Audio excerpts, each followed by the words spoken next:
Hi guys, આજે આપણે આલુ સેવ તૈયાર કરીશું. જો આલુ સેવ તૈયાર કરવાની આ મેથડ તમે શીખી ગયા, એમાં તમે જુઓ ને કે એમાં લોટનું પ્રમાણ છે, એમાં મસાલાઓનું પ્રમાણ છે, અને સાથે સાથે જ આટલી કુરકુરી અને ક્રિસ્પી કરવા માટે ના તો કોઈ સોડા કે કશું જ ઉપયોગમાં નહીં લઈએ. અને એમની સાથે હું તમને કહીશ કે આ માપથી કરશો ને તો તમારે ન તો એકાદ ટીપું પાણીની જરૂર પડશે, ન તો અડધી ચમચી લોટનો પણ ફેરફાર થશે. તો એમના માટે થઈને માપનું પરફેક્ટ હોવું ખાસ જરૂરી છે.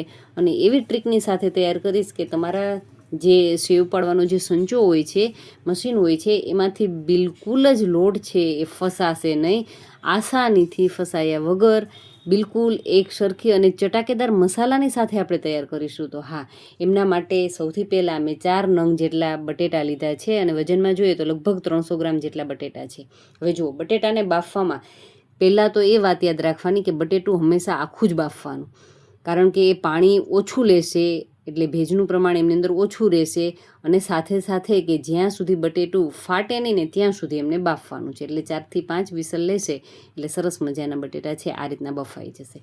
હવે પહેલાં એમની છાલ દૂર કરી લઈએ. તો છાલ છે એ દૂર થઈ ગઈ છે.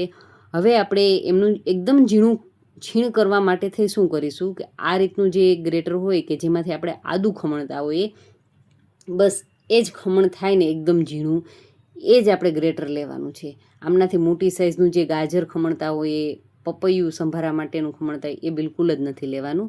અને એક બીજી વાત યાદ રાખવાની છે કે જ્યારે પણ આપણે આ રીતે બટેટું ખમણતા હોઈએ ને ત્યારે ઘણી વખત એવું બને કે સાઈડમાંથી એમના ટુકડા પડતા હોય છે. એમનું કારણ છે કે આપણે બટેટા પર વજન દઈએ છીએ. એટલે એકદમ હળવા હાથથી બટેટું ખમણશું ને એટલે શું થશે કે મોટા ટુકડા પડશે ને, અને કદાચ કોઈ મોટો ટુકડો પડી ગયો હોય તો એમને વળી પાછો લઈ લેવાનો. એમ છતાંય જો કોઈ ટુકડો રહી જશે, સાઈડમાં જતો રહેશે, તો ચિંતા નથી કરવાની. આગળ હું એ ટ્રીક પણ તમને બતાવીશ. તો હવે શું કરીશું કે બટેટાનું છીણ તો તૈયાર થઈ ગયું છે. હવે એક મોટું વાસણ લેવાનું છે કે જે પોળું હોય. હવે એમની અંદર બટેટાવાળું જે છીણ છે એ ટ્રાન્સફર કરી લેશું. અને હવે કમાલની ચીજ છે કે આપણે થોડીક મહેનત કરીએ. 2 મિનિટ માટે આ રીતે હથેળીની મદદથી પ્રેસ કરતું જવાનું અને બટેટાના છીણને આ રીતે એકદમ સારી રીતે મસળી લેશું, જેથી કરીને શું થાય કે કોઈ પણ સાઈડમાંથી મોટો પાર્ટ જતો રહ્યો હોય ને તો પણ એ એકદમ આસાનીથી મેશ થઈ જશે. મેસરનો ઉપયોગ બિલકુલ નથી કરવાનો, હાથની જ કમાલ આપણે બતાવવાની છે. હવે આપણું આ છીણ છે ને એ પરફેક્ટ થઈ ગયું છે. તો મારા ઘરની અંદર મેં કટોરી જોઈ તો 2 કટોરી ભરી અને આ છીણ આપણું તૈયાર થયું છે. તો હવે એ જ માપથી આપણે બધો મસાલો અને લોટ લેશું. તો ચણાનો જે ઝીણો લોટ હોય છે, જેમાંથી આપણે સાદી સેવ છે, ગાંઠિયા છે કે ભજીયા પકોડા બનાવતા હોય, એ જ ચણાનો ઝીણો લોટ લેશું. જેટલું બટેટાનું છીણ છે એટલું જ આપણે ચણાનો લોટ લેવાનો છે. એટલે 2 બાઉલ ભરી અને ચણાનો લોટ લીધો છે. અને હંમેશા ચણાનો લોટને આ રીતે ચાળીને જ લેવાનો, કારણ કે એમની અંદર એકદમ લીસો હોય તો શું થાય કે એમની અંદર ગાંઠા થઈ ગયા હોય. અને સાથે સાથે જ એ જ અડધું બાઉલ ભરી અને ચોખાનો ઝીણો લોટ લેવાનો છે. બધું ચાળી લેશું. જો કોઈ મોટો પાર્ટ હોય તો એ સંચામાં ફસાઈ જતો હોય છે, તો એ ખાસ કે આપણે એમને હંમેશા લોટને ચાળીને લેશું. હવે સ્વાદ અનુસાર નિમક એડ કરીશું. જો નિમક છે બાફતી વખતે મેં નથી લીધું, તો પણ માત્રા ઓછી જ રાખીશું. અને હવે એમની અંદર 1 ચમચી ભરી અને કાશ્મીરી લાલ મરચું પાવડર લીધું છે, અડધો ચમચી જેટલો ફુદીનાનો પાવડર છે, 1 ચમચી જેટલો આમચૂર પાવડર, 1 ચમચી જેટલો મરી પાવડર લેશું, અને 1.5 ચમચી જેટલો ચાટ મસાલાની સાથે ચપટીક જ આપણે હળદર પાવડર એડ કરીશું. જો આમચૂર ઘણાને ફાવતો ન હોય તો તમારે હું તમારી જોડે એક વિડીયો શેર કરીશ કે જેમાં આપણે આમચૂર વગર પણ ખટાશ લાવવા માટેનો એકદમ સરળ અને એકદમ આસાન ઉપાય. અને એ પણ આમચૂર તો આમ તો સિઝનમાં જ મળે, આપણે સિઝન વગર પણ એ ચટપટો મસાલો, ચાટ મસાલો જો તમારે આમચૂરના ઉપયોગ વગર તૈયાર કરવો હોય ને તો મને ચોક્કસથી કમેન્ટ કરજો. હું તમારી જોડે એક સરસ મજાનો વિડીયો શેર કરીશ. હવે જુઓ, આપણે આ મસાલા, બટેટા અને લોટવાળું મિશ્રણ છે એમાં અત્યારે મહેનત 2 મિનિટ નહીં લાગશે એમને ભેગો કરવા માટે. જો ભેગો કરશું ત્યારે શરૂઆતમાં એવું લાગશે કે બિલકુલ ડ્રાય છે. ચમચી પણ પાણીનો ઉપયોગ કરવાની ભૂલ બિલકુલ જ નથી કરવાની. તમે એક પણ ટીપું પાણીનું એડ કર્યું ને તો તમારું મિશ્રણ છે સાવ ઢીલું થઈ જશે. આ રીતના માપથી તમે કરશો ને એટલે પરફેક્ટ આલુ સેવનું કણક છે ને એ વગર પાણીએ સરસ મજાની તૈયાર થઈ જશે. તો બસ મેં 2 મિનિટ જેટલો સમય લીધો અને તમે જોઈ શકો છો કે આપણી કણક છે ડ્રાય તો દેખાય છે, પણ જુઓ હવે આપણે કમાલ બતાવવાની છે કે આ રીતે મિક્સ થઈ ગયા બાદ જે રીતે રોટલો ટૂંકતા હોય ને, રોટલો બાજરીનો, એ રીતે આપણે થોડી વાર માટે કરી લેશું. અથવા તો હું તમને બીજી રીત પણ બતાવું. લોટ ભેગો થઈ ગયો છે સરસ મજાનો, વધારે પડતો હાર્ડ પણ નહીં અને વધારે પડતો સોફ્ટ પણ નહીં. અને આપણે જ્યારે સેવ બનાવીએ ને ત્યારે જ્યારે કણક તૈયાર કરતા હોય ને ત્યારે એમાં આપણે તેલ એડ કર્યું નથી. હવે 1 ટેબલ સ્પૂન જેટલું તેલ લેશું અને એ તેલની સાથે આપણે કણકને ટૂંપવાની છે. તો એમના માટે થઈ જો આ મસાલા, બટેટું અને લોટ છે એકદમ સારી રીતે ભળી જશે તો જ સેવ છે સંચામાં અટક્યા વગર સરસ મજાની આસાનીથી બહાર આવી શકશે. તો એમના માટે થઈ અત્યારે આ 2 મિનિટની વધારાની મહેનત કરી. આ રીતે લોટને પટકી અને બસ સરસ મજાનો સોફ્ટ કરવાનો છે.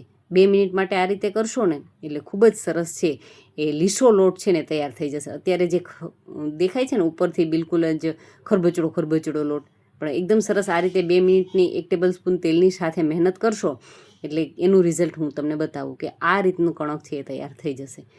દેખાય છે ને એકદમ ચમકદાર, એકદમ લીસી કણક, અને બિલકુલ જ જો હાથમાં ન ચોટે એટલે સમજી લેવાનું કે આપણી કણક છે પરફેક્ટ રેડી થઈ ગઈ છે. શરૂઆતમાં જે ચોટતું હતું એ ચોટતું બંધ થઈ જાય એટલે સમજી લેવાનું કે કણક છે સેવ બનાવવા માટે તૈયાર છે. તો બસ હવે શું વાર છે, હવે તો બસ સેવને આપણે આ રીતે સંચામાં એમનો લોટ છે ફિલ કરી લેશું અને વજન દઈને ફિલ કરવાનું છે. એમાં વચ્ચે એર ન રહે ને એમની પણ કાળજી રાખીશું જેથી કરીને એક સરખી સેવ છે સંચામાંથી બહાર આવી શકે. અને તેલ છે ને વધારે પડતું હાઈ નહીં, પણ એમાં જતાં જ જો સીધી જ સેવ છે ને એ ટૂંકમાં ફ્રાય થવા લાગે, બબલ્સ એકદમ ન થાય એમની કાળજી રાખવાની. એટલા માટે થઈ ગેસની ફ્લેમ મીડિયમ ટુ હાઈ પણ રાખી શકો. તમારો ગેસ કેવડી સાઇઝનો છે એમના ઉપર ડિપેન્ડેડ છે. અત્યારે મેં મીડિયમ ફ્લેમ ઉપર એમને ફ્રાય કરીશ અને અડવાની તો બિલકુલ જ નથી. ઘણી વખત શું થાય કે એક સરખી આ રીતની સેવ ઘણાની ન પડતી હોય છે. એમનું કારણ છે કે તમે ઘણી વખત સંચામાં એડ કર્યા બાદ તેલમાં એડ કર્યા બાદ એમને વારે વારે ચમચો અડાડશો ને તો પણ તમારી સેવ છે વિખરાઈ જશે. અને અત્યાર સુધી મેં તમને જે નાની નાની ટિપ્સ બતાવેલી છે ને એ તમે બિલકુલ વિડીયોને સ્કીપ કર્યા વગર એ રીતે ટ્રાય કરશો ને તો ક્યારેય પણ તમારી સેવ છે તેલમાં જતાં છૂટી નહીં થાય અને ક્યારેય પણ સોફ્ટ પણ નહીં થાય અને બિલકુલ બજાર જેવી જ ક્રન્ચી કુરકુરી સેવ. અને મસાલાઓ તો તમે જોયા જ કે કેટલા સરસ, કે જોઈ ત્યાં જ ખ્યાલ આવી જાય આપણને કે આપણી આલુ સેવ છે કેટલી ચટપટી તૈયાર થઈ હશે. મારી સેવ તો ખૂબ જ સરસ ચટપટી તૈયાર થઈ હતી. તમે પણ એ રીતે ટ્રાય ચોક્કસથી કરજો. અને 1 બેચ છે રેડી થઈ ગઈ છે આ રીતે જોઈ લેવાનું, ટુકડો લઈને સરસ મજાના ટુકડા થઈ જાય મતલબ કે પરફેક્ટ છે. મીડિયમ ફ્લેમ ઉપર 2 થી 3 વખત એમને પલટાવતા રહેવાનું અને બધી જ સેવને એ રીતે જ ફ્રાય કરવાની છે. ગેસની ફ્લેમ લો રાખશો તો વધારે તેલ એબ્ઝર્વ કરશે, હાઈ રાખશો તો વધારે લાલ થઈ જશે ઝડપથી. તો મીડિયમ ફ્લેમ ઉપર આપણે આ કામ કરીશું અને જ્યાં સુધી એ પ્રોપર ઉપરથી બબલ્સ ઓછા થવા લાગે ત્યારબાદ જ એમનો પાર્ટ છે પલટાવશું. એટલે આ રીતની આખું જ સરસ મજાની સેવનું જે ચક્કર બનાવ્યું હોય ને એ એવું ને એવું જ રહેશે. અને સરસ મજાની સેવ છે તમે એકદમ આસાનીથી ઘરે, બહાર બજારમાં જે આપણે કેવા મસાલાઓ છે, અત્યારે તમને ખબર જ છે કે ફૂડનું ચેકિંગ ચાલુ હોય છે તો ખ્યાલ જ હોય છે કે બજારમાં કેવા કેવા તેલ, મસાલા, મીઠાઈ બધી જ જે વસ્તુઓ છે કેવી યુઝ થઈ હોય છે. તો આપણે થોડીક મહેનત ઘરે કરીએ અને ખૂબ જ સરસ મજાની અને સસ્તામાં પણ થશે. બજારે તો તમને ખ્યાલ જ છે કે પેકેટની અંદર કેટલી સેવ નીકળે છે. તો એકદમ ઓછા ખર્ચની અંદર એકદમ ઝડપથી, આસાનીથી, અને કોઈ ઝાઝો સમય પણ નહીં લેવો, ટ્રાય કરવાની જ વાર છે. તમે ટ્રાય કરશો ને અને એક વખત તમે પરફેક્ટ આ રીતથી કરશો ને એટલે ખૂબ જ સરસ તમારી સેવ પણ બની અને તૈયાર થશે. અને રિઝલ્ટ જોઈને તમે ખરેખર ખુશ થશો ને. હું તો કહીશ કે તમે એકવાર ટ્રાય કરીને તો વારંવાર ચોક્કસથી કરશો. એવી સરસ મજાની આલુ સેવ તમને થોડીક પણ સારી લાગી હોય ને તો ખાસ અત્યારે જન્માષ્ટમીના નાસ્તાઓ બનતા હોય એના માટે થઈ અને તમારા ફ્રેન્ડ્સ, ફેમિલી મેમ્બર્સની જોડે શેર કરો જેથી કરીને એ લોકો પણ આ મેથડથી ટ્રાય કરે અને ખૂબ જ સરસ મજાની સેવ છે એ પણ ઘરે બનાવી શકે.